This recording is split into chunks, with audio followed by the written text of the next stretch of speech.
தமிழ்நாடு அரசின் கோரிக்கையை ஏற்று நீண்ட காலமாக நிலுவையில் இருந்து வரும் எடப்பாடி பழனிசாமி மீதான நெடுஞ்சாலைத்துறை ஊழல் வழக்கை விரைந்து விசாரிக்க உச்சநீதிமன்ற தலைமை நீதிபதி ஒப்புதல் அளித்துள்ளார்.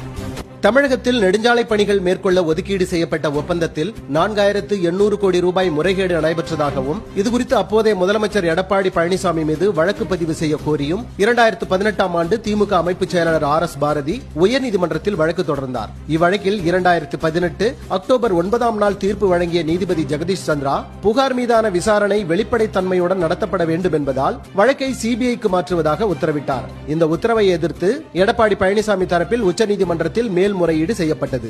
2018ஆம் ஆண்டில் இவ்வழக்கை விசாரணைக்கு எடுத்த உச்சநீதிமன்றம் சிபிஐ விசாரணைக்கு இடைக்கால தடை விதித்தது. இதற்கு பிறகு நீண்ட காலமாக நிலுவையில் இருந்து வந்த இவ்வழக்கை விரைந்து விசாரணைக்கு எடுக்குமாறு தலைமை நீதிபதி NV ரமணா அமர்வில் தமிழக அரசு சார்பில் இன்று முறையிடப்பட்டது. இதை ஏற்றுக்கொண்ட உச்சநீதிமன்ற தலைமை நீதிபதி ரமணா விரைவில் இவ்வழக்கு விசாரணைக்கு பட்டியலிடப்படும் என உறுதியளித்துள்ளார். சின்ன சேனலுக்கு எதாக இருந்தாலும் அது கொஞ்சம் ஆதரவு கொடுங்க. உங்கள் பொண்ணான கையை கொண்டு அந்த பெல்லில் தட்டிடுங்க.